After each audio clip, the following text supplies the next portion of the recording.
Aunty जी कितनी मेहनत करती है आप, हर सुबह टिफिन बांटने में। कितना मानते हैं सब लोग आपको। थैंक यू बेटा। बस एक विवान ही है जो आपको कुछ नहीं मानता। क्यों, क्या किया विवान ने? अब क्या बता आंटी जी, हमारे इतने रोकने के बाद भी वन बस से उतरकर मार्केट भाग गया मस्ती करने। क्या? बदतमीज।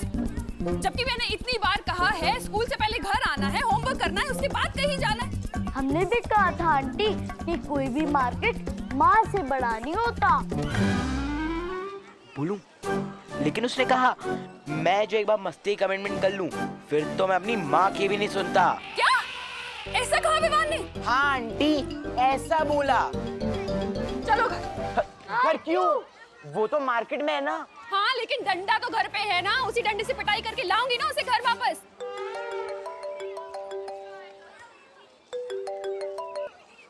हाँ बोलिए। नहीं सुनिए, मैं नहीं आ सकती हूँ, आप पिटाई खा लीजिए। क्या? अब मेरा मतलब मैं नहीं आ रही हूँ, मैं पिटाई खाने मेरा मतलब मैं मेरे बेटे की पिटाई करने जा रही हूँ। मैं नहीं ला रही हूँ आपके टिफिन कैंसिल। चलो चलो। और चोट वोट लगने का बजट क्योंकि मैंने पहली बार फोड़ा है, पर कोई बात नहीं, एडजस्ट हो जाएगा। मैंने कहा ना, नहीं चाहिए मुझे तुम्हारे पैसे, माफ करो।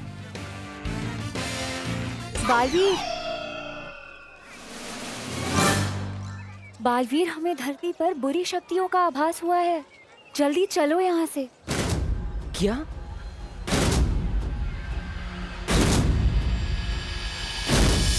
लेकिन ये बच्चा मुझे नहीं छोड़ रहा है ना। ओ हेलो, हवा में किससे शिकायत कर रहे हो मेरी? मक्खी से। मक्खी? इसने मुझे मक्खी बोला? तो क्या इसे मलेरिया? नहीं, शांत रहो। अरे वापस मक्खी से बात कर रहे हो? मुझे तो लगता है तुम्हें फुक्की खोने का बहुत बड़ा सदमा लगा है। चलो मैं तुम्हें डॉक्टर के पास भी लेके जाता हूँ। चलो। बाल परी ने फौरन बुलाया है, पर ये लड़का ऐसे जाने नहीं देगा। मैं इसे गायब कर देती हूँ। नहीं। बालवीर, तुम चिंता मत करो, मैं इसे गायब करके उसके घर पहुँचा दूंगी और इसे ये याद भी नहीं रहेगा। अरे लेकिन वो, अरे आंटी, आपके पास में तो एक्स्ट्रा डंडे हैं क्या? हम भी अपने दोस्त को सही रास्ते पर लाना चाहते हैं। अरे बोलो मत, सुनो। बच्चे की पिटाई करने का हक सिर्फ उसकी माँ को होता है।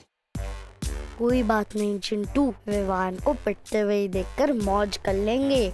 आज तो छोड़ूंगी नहीं उसे। अंग्रेजी शासकों को हार का सामना करना पड़ा।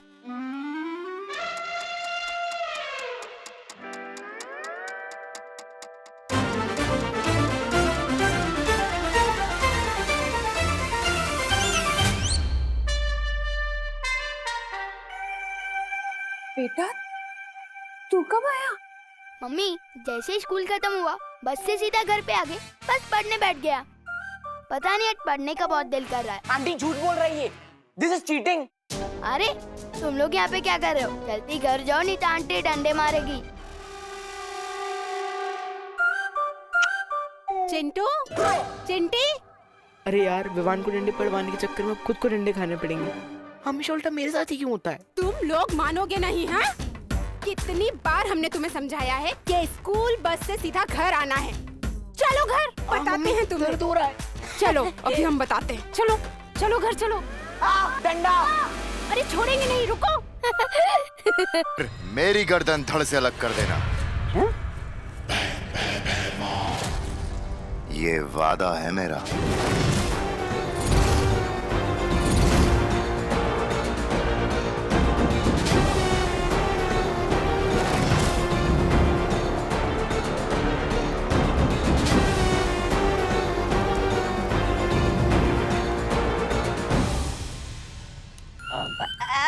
भैरानी, आपको तो पता है इसका मेरे बिना कुछ नहीं होगा। आता हूँ। अरे भैराजा! नन्ही उंगली की कसम भैरानी, अखरूर को इसके सामने खुला क्यों नहीं छोड़ देते आप? क्योंकि बंद घड़ी भी दिन में 2 बार सही समय बताती है जब्दाली। हैमार ने एक काम तो बहुत अच्छा किया कि उसने ये पता लगा लिया कि बालवीर अभी पृथ्वी पर है, लेकिन खेल क्या है और खेल का मैदान क्या होगा ये उसे नहीं पता। खेल तो अब तिमनासा खेलेगी।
अरे पापा आप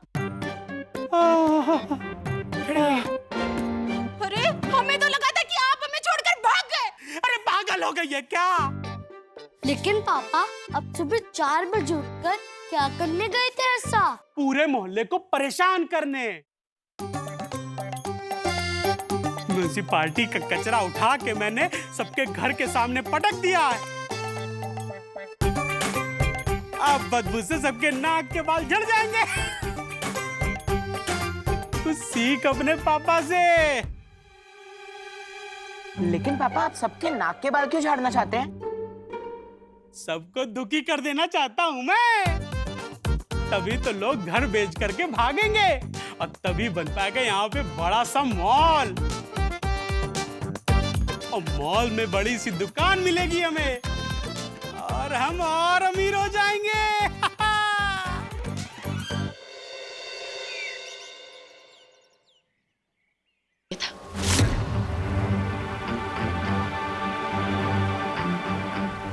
नहीं बालवीर,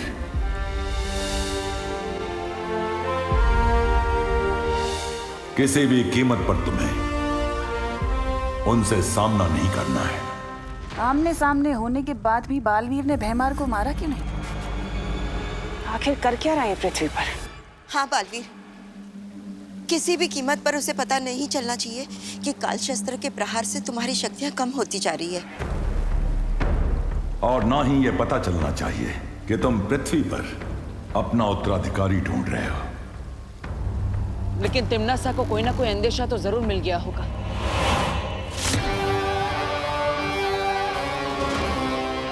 पता तो मैं करके रहूंगी कि आखिर बालवीर कर क्या रहा है। तिमनासा से छुपा पाने की आशा रखना कम अकली है।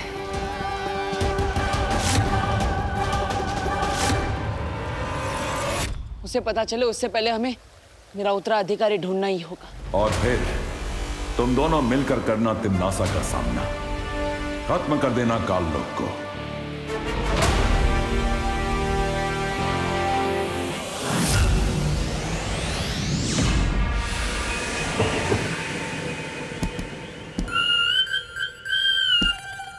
अरे उल्टा लटक के ये कौन सा आसन कर रहे हो?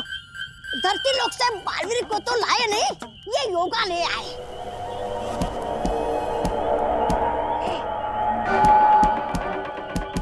अरे वाह, उस्ताद भैमार हुसैन उल्टा लटक के तबले बजा रहे। तिरकड़ा था था।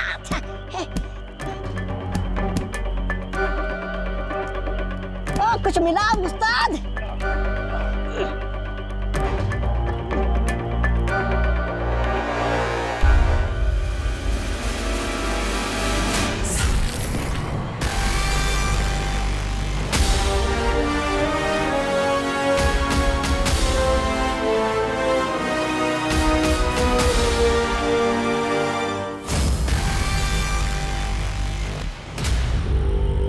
अब मचेगी तबाही, अब मरेगा बालवीर।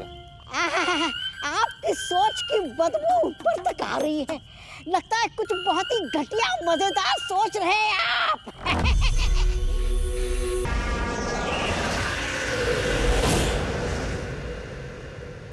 हैरानी, आपने ये तो ठान लिया कि सबसे पहले आप उन्हें दबोचेंगे, परियों को, लेकिन आपको ये कैसे पता चलेगा कि पृथ्वी पर वो परियां हैं कहाँ? ये परियां बहुत भोली होती हैं जब्दाली। ये अपना रंग, रूप, भाषा चाहे कुछ भी बदल ले, लेकिन तिमनासा से छुप नहीं सकती। इन परियों की एक कमजोरी होती है कि सूरज ढलने के बाद धरती पर चमकने लग जाती हैं, और इनकी चमक ऐसी होती है जो छुपाए नहीं छुपती। चमकने वाली परियां? नन्ही उंगली की कसम भैरानी, आप तो मुझे हर बार इसमें डाल देती हैं, आश्चर्य में। लेकिन आपको ये सब कैसे पता? बस यूं समझ लो जब्दाली के इन सब की कुंडलियां मैंने पढ़ ली हैं। इनके बारे में मैं कितना जानती हूँ ये तो मैं खुद भी नहीं जानती, लेकिन इन सब से तो ज्यादा ही जानती हूँ। और कैसे, ये मैं कभी नहीं भूल सकती। इतना कुछ जानती हैं आप? लेकिन भैरानी, पृथ्वी पर तो आपकी चलती नहीं शक्तियां, फिर आप उन्हें कैसे मारेंगी? बताइए ना भैरानी, कि जब्दाली जानना चाहता है, बता। धरती के बाहर तो चलती है ना। एक बार ये परियां पृथ्वी के वायुमंडल से बाहर आ जाएं, उसके बाद इन्हें दबोच के मैं खुद पता करूंगी कि आखिर बालवीर पृथ्वी पर कर क्या रहा है।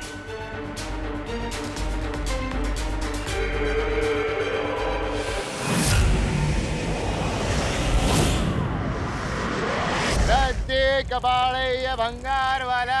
पर मुझे इस देरुआ के जहर का असर देखने का बड़ा मन कर रहा है।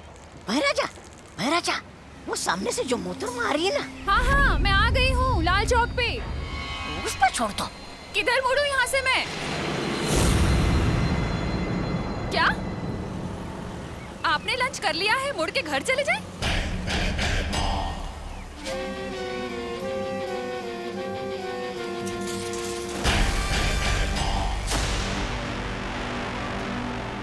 ओहो, बोलिए नहीं, सुनिए, एक बार ऑर्डर किया हुआ लंच वापस नहीं होता। छोड़ दो। मैं आ रही हूँ, इसका डिनर कर लेना।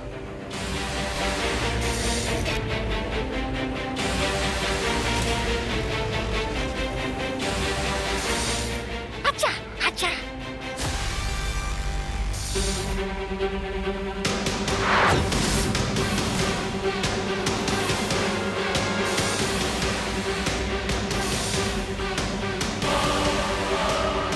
मार दो, छोड़ दो।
उस्ताद, क्या सही टाइम पे गाड़ी रोकी आपने?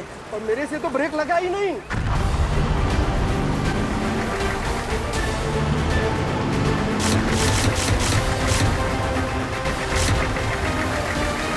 क्या?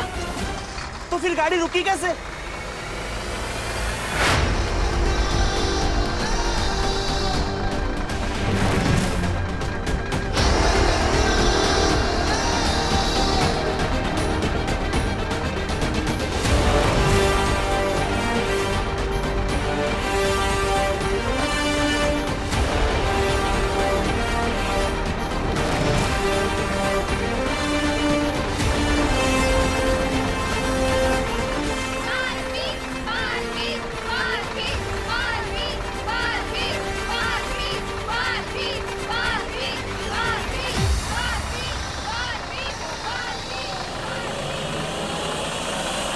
बालवीर यहाँ?